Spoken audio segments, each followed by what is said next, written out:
हमारे साथ चर्चा में आज जुड़ गए हैं राधिका खेड़ा, प्रवक्ता है भारतीय जनता पार्टी की, ऋतु चौधरी, प्रवक्ता है कांग्रेस की, स्वयं प्रकाश पुरोहित तृणमूल कांग्रेस से, जयंत घोषाल वरिष्ठ पत्रकार हैं, बादल देवनाथ राजनीतिक विश्लेषक हैं। सबसे पहले सवाल पूछूंगी मैं आपसे, क्योंकि तृणमूल कांग्रेस की बात है, तो ये बताइए Swayam Prakash Purohit ji, water cannon, tear gas shells, container, नुकीले तार, क्या कुछ नहीं किया आपने प्रदर्शन को रोकने के लिए?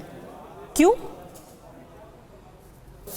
देखिए, ये जो आज जो ये आंदोलन का रूप दिया गया भारतीय जनता पार्टी की एबीवीपी टीम ने बैक से पूरा सपोर्ट करके, ये जिस तरह से इसको छात्र का नाम दिया गया, इसमें छात्र कहीं नहीं थे। आप तस्वीरें देखिए, जूम करके फोटो को देखिए, एक एक फोटो को जूम कर करके देखिए। आपने तो चैनल कंटिन्यू दिखाया लाइव, मगर दुर्भाग्य का विषय है कि मुद्दा बलात्कार नहीं रह गया है, मुद्दा पश्चिम बंगाल की सरकार में अराजकता फैलाना रह गया है। पश्चिम बंगाल की सरकार को डिस्टर्ब करना है, डिसमेंटल करना है, यही एक मुद्दा रह गया है। सर ये बताइए पुरोहित जी, आप कह रहे हैं कि ये सारे अराजक तत्व थे, आतंकी किस्म के लोग थे। मैं वो तस्वीर से फिर से दिखाना चाहती हूँ। एक बूढ़ा आदमी हाथ में तिरंगा लेकर के वाटर कैनन के सामने खड़ा हुआ है। ऐसा क्या कर देता ये आदमी अगर ये सच में नबन्ना तक पहुंच भी जाता? क्या ये कोई आतंकवादी है?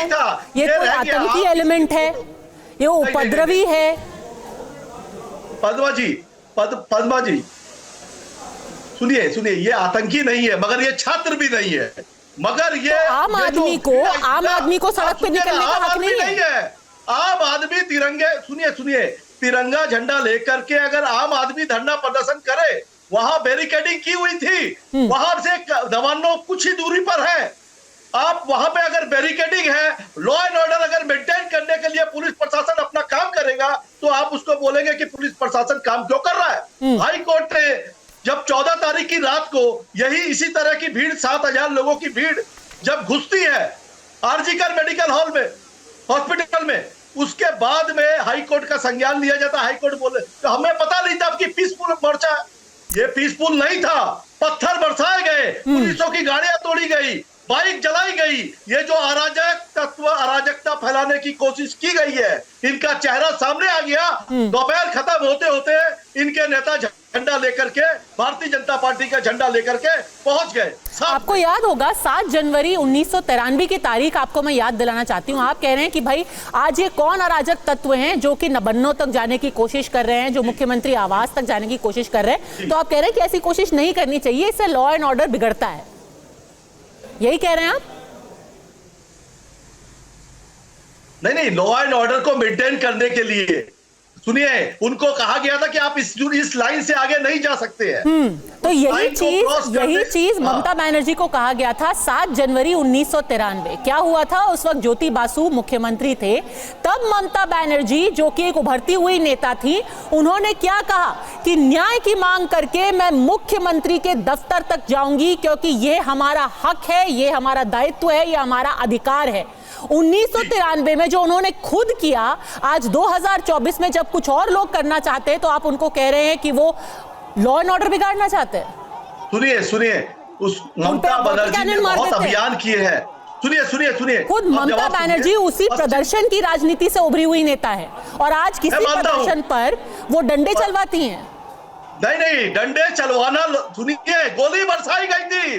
जिस तारीख की आपने बात की है ना, उसके बाद में 21 जुलाई को नो आईडी नो वोट की मांग लेकर के, जब उस समय राइटर्स बिल्डिंग का दीदी ने घेराव किया था, पश्चिम बंगाल सरकार की जिस पुलिस की बात करते हैं, उन्होंने गोलियां बरसाई थी।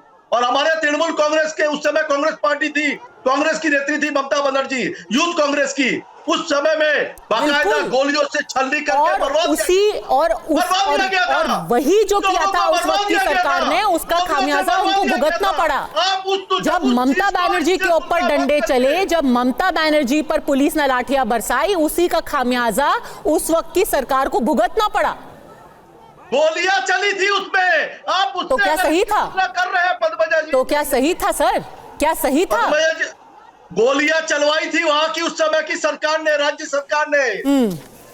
रक्त से सड़े हुए हैं कोलकाता पुलिस के उस समय के हाथ। मगर आज वही मैं पूछ रही हूं, उस वक्त जब आपकी नेता प्रदर्शन कर रही थी तो वो लोकतांत्रिक था।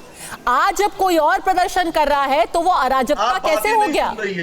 आज पद्मज दीदी, आप बात ही अगर नहीं समझना चाहती है, अगर उसमें गोलियां चली, उसमें बुलेट्स चली है, इसमें वाटर कैनन चला है, there is a difference between bullet and water cannon. ठीक है, देयर इज बुलेट, और ये उनको अधिकार है। लॉ एंड ऑर्डर को थोड़ा समझिए, आप पढ़िए सर कि हमारा क्या बोला जाता है। आपने गोलियां चलवाई है, ममता बनर्जी ने जब धरना किया था गोलियां चलवाई। ठीक है।